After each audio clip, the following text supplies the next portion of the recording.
Hello, everybody. Welcome to my presentation.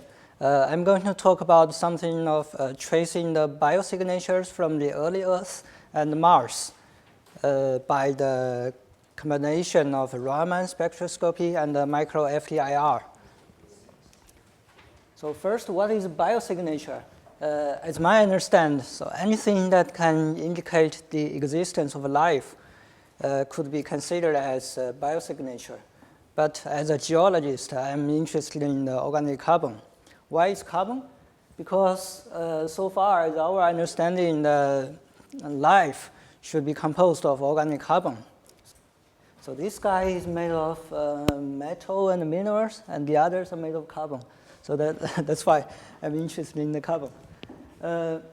So in a few years, the European and American will launch the detectors to the Mars and probably can get some samples returned to the Earth to trace the mineral and the geology and also the biosignatures.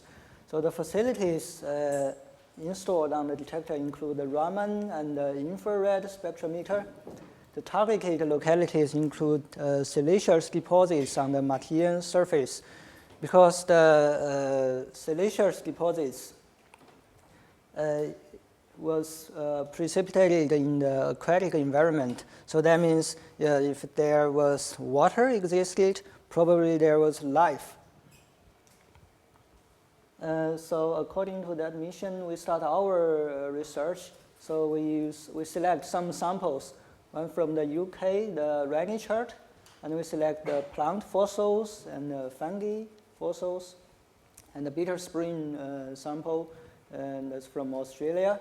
So they include the coccoidal and the filamentous cyanobacteria fossils, and this Wumisan formation, that's Mesoproterozoic samples from China, and this is stromatolite.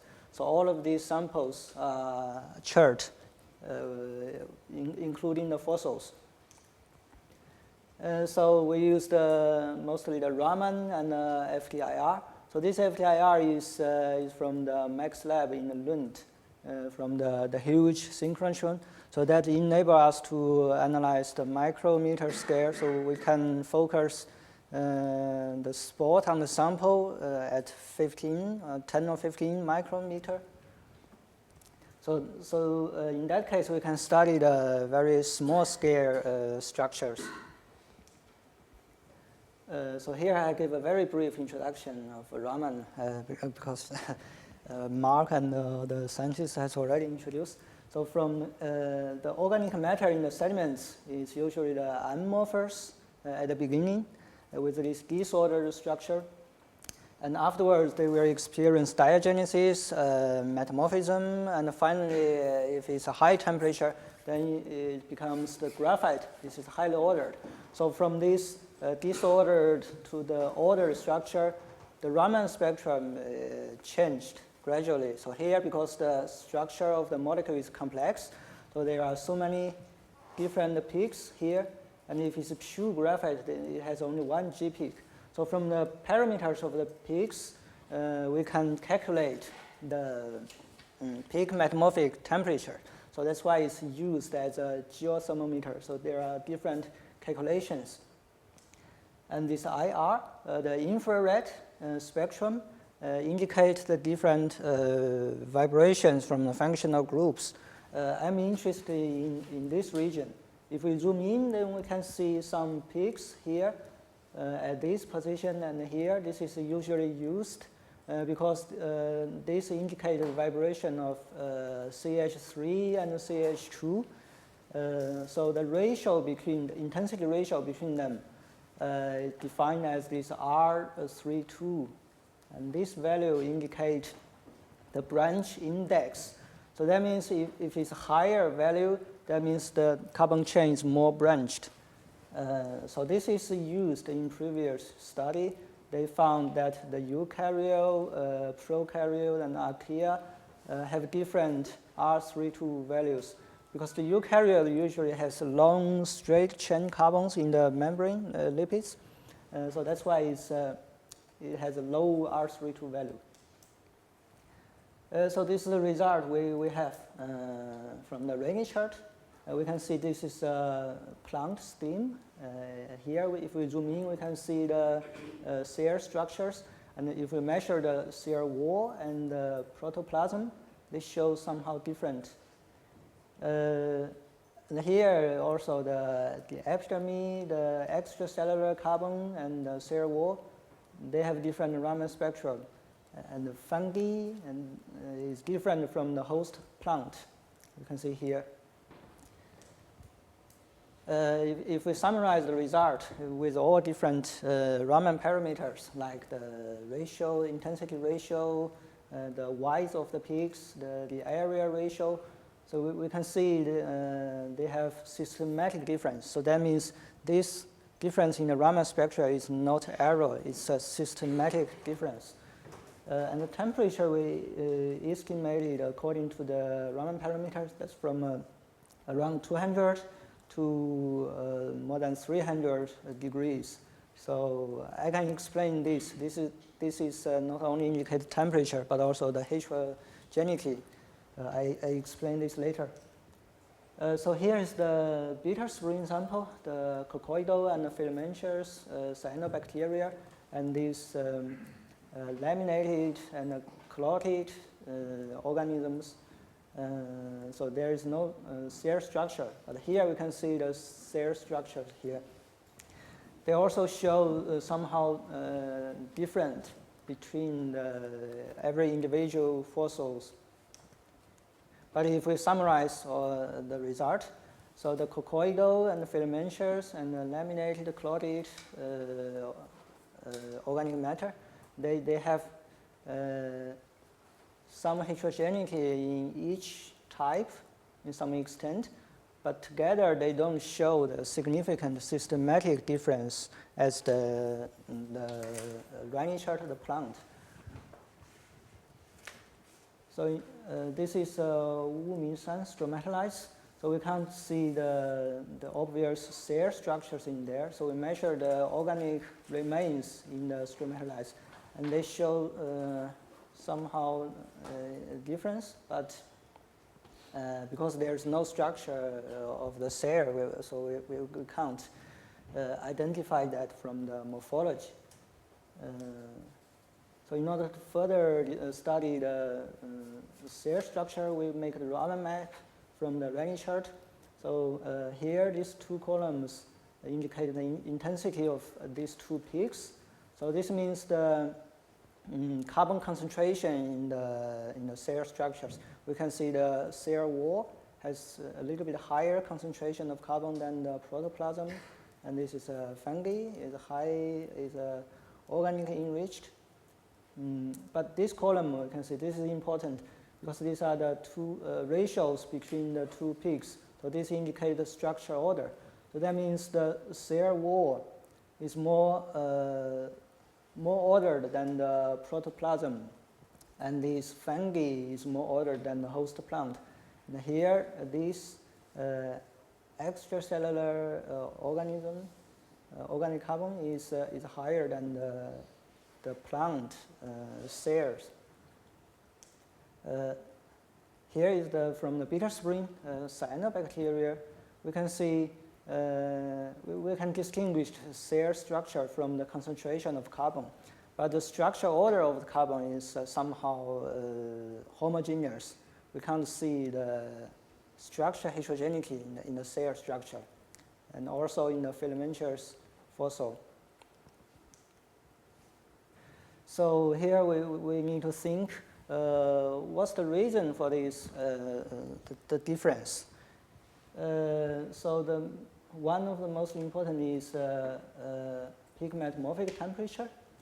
But we measure the sample in a small piece of rock. So within a piece of rock, the same paragenetic sequence, the metamorphic temperature and the shear force, all these geological process should be the same.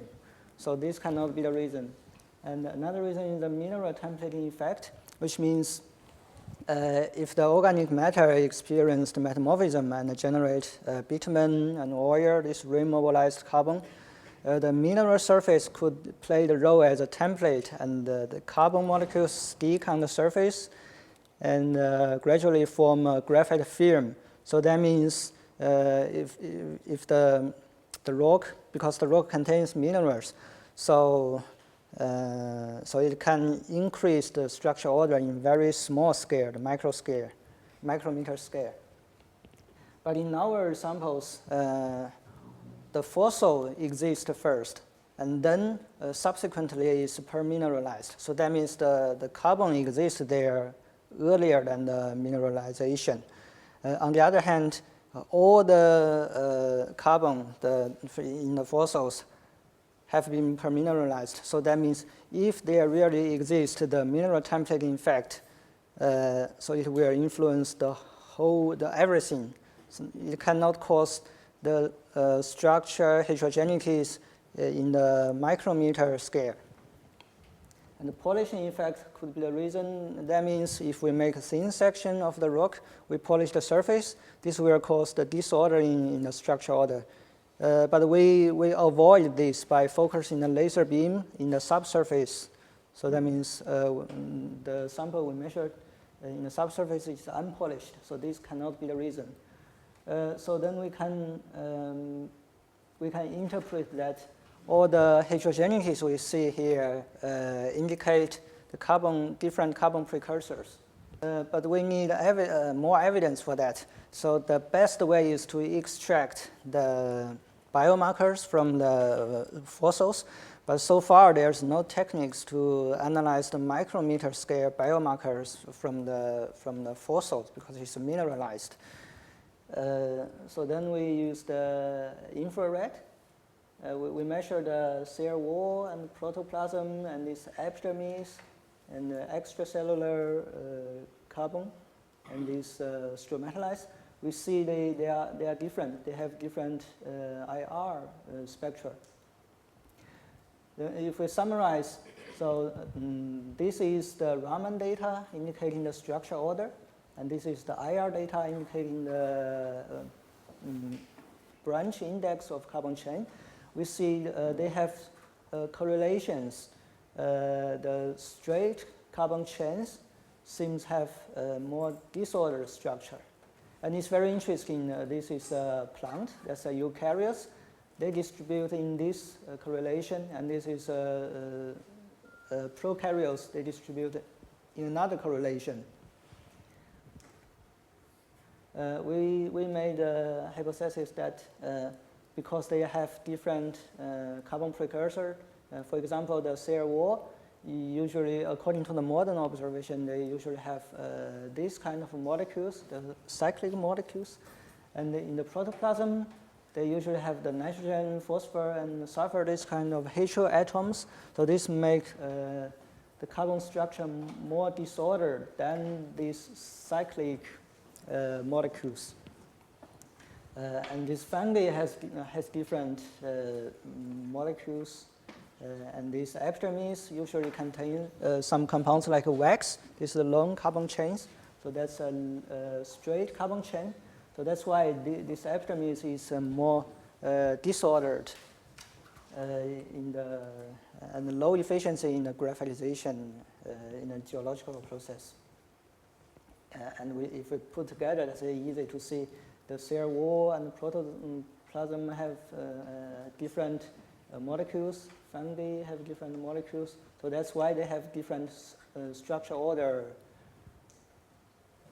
And this cyanobacteria has usually the homogeneous structure in the cell because I think because the cyanobacteria is prokaryotes. Oh, sorry. They have simple cell structure and simple chemical compounds. So that's why it's more homogeneous than the eukaryotes. And finally, I made a conclusion. In this study, we see the heterogeneities, and this heterogeneity is not caused by the secondary geological process, but indicate the primary biosignatures, the different carbon precursors. And in previous study, the structural order of carbon is usually used as geothermometer, but our study, the structural order can be used to trace the biosignatures. And if we combine the Raman and the IR together, this is a very efficient technique to study the biosignatures in the early Earth and the Mars. So that's all. Thank you.